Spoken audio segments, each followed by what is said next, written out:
Hey everybody, thank you for joining me. It's Jang here from jangbricks.com with a look at a classic Lego space set. This is the Beta 1 Command Base. Came with 264 pieces and it was released in 1980. So let's check out what all we have going on with this set. They call it the Beta 1 Command Base, and the command section is really this area over here on the right. And then you've got a launching platform. There's a rover out here. There's a guy planting a flag. A lot of kind of wide open space for moving around some of your smaller rovers, your other space vehicles, and also storing them. Two base plates used here, two of the standard sized crater plates. Now, interestingly enough, as we look at this from the back, you get to see this huge window over here. I'll look at that some more in a minute, but these plates are probably not period appropriate because these are more smooth. You can see a little bit of the shine on here. I believe it was the later ones. I don't know if the mold got worn over time or they just copied the mold.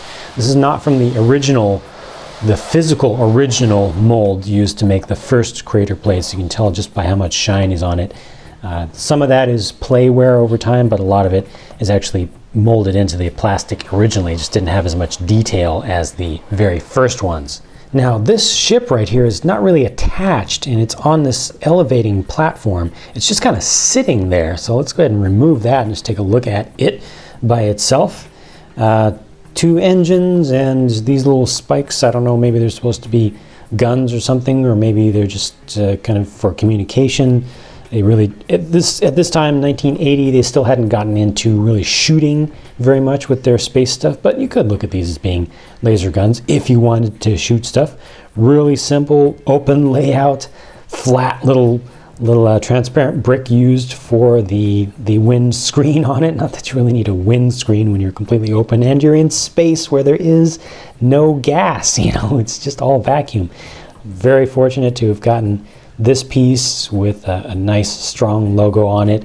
It doesn't have gold, but it's just showing the yellow color there. Really nice shape for that. Got some thruster pieces used around here. These are your big engine nozzles, some vertical stabilizers.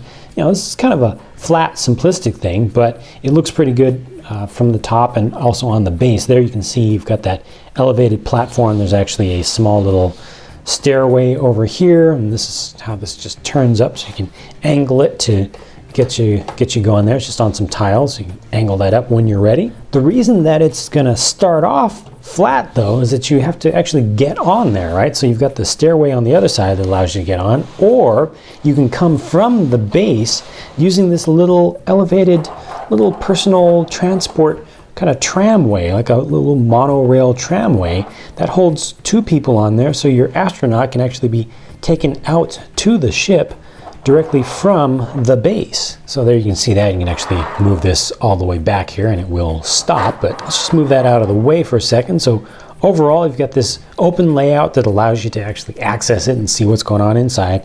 Various communication dishes, including this very large one here, which looks really, really good. And you can spin that around and you can change the angle on it to make sure that you've got a good line of sight directly to some satellite. Very fortunate to have this piece in good shape. These would bend very easily, especially the small little bits on there. So very, like I say, just lucky to have gotten that good old antenna still in place. And then looking inside, here we've got a little bit of a lower angle on it, and you can see just that huge window in the back. Really surprising. I didn't even know that part existed, and this opens. It's actually a swiveling unit. You've got a couple of beds here for resting, so this is actually living quarters, a table. This guy has, look at that, an old clear mug, so he's just, you know, taking a little bit of time off, getting a little bit of a drink there. And you've got some storage on the walls for an air tank, some tools in the back. And really interesting is over on this side. So okay, air tank on the side. You've got two panels used here, two of the printed slope pieces with computer screens, the same ones. But let me take this guy out of the chair for now. Oh, I'll just take the chair with it. Okay, look at that printed piece back there. Is that not phenomenal? That's showing the Alpha 1 rocket base set. So the idea here is that you would connect the Alpha base to the the Beta base, and you've got this huge flat screen TV monitor on the wall, so very futuristic there. And that's a printed piece.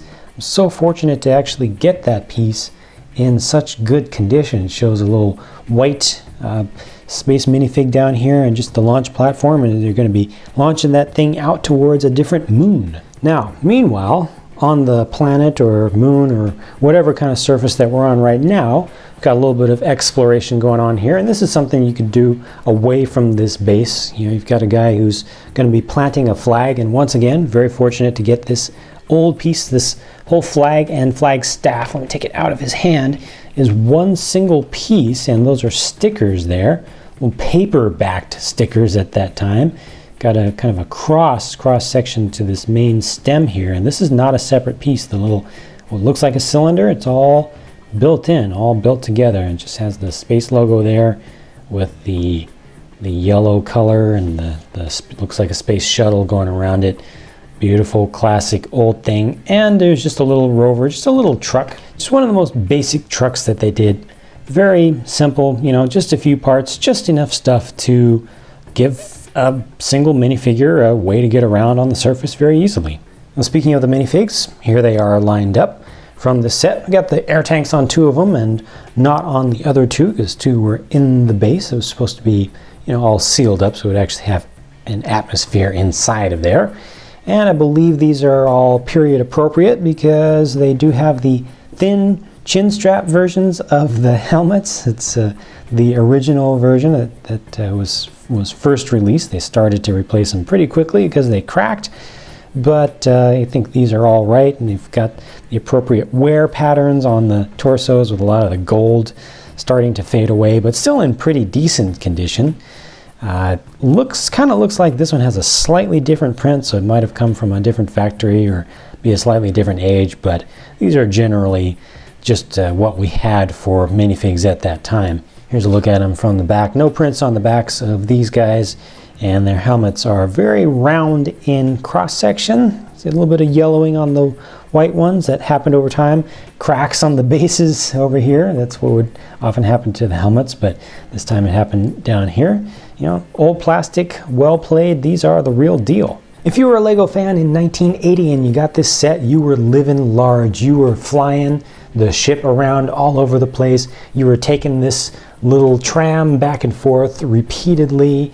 You're having all kinds of activities inside the base, rotating this thing around, just constantly having so much fun with it. I would bet that more kids back then rebuilt and customized the ship than any other section of this set, because it was just something that was in your hands a lot more frequently, and it also had pieces that could be broken off, and you break them off, you put them back in a different place, and next thing you know, you just kind of organically start making something custom. I bet that the base section back here was rebuilt and customized the least, because it's pretty sturdy. It does have the small pieces or small assemblies that can break off, but for the most part, you know, it's something that you build once and you keep it together. Today, the set remains a reminder of some really great times in the history of Lego set designs. Small part counts, simplistic, unrealistic builds, and timeless cuteness and coolness. Thank you for watching this video. I hope you enjoyed that, and I hope that you'll stick around to check out some more, because more are always on the way. You can follow all my updates at jangbricks.com, and I'll talk to you again soon.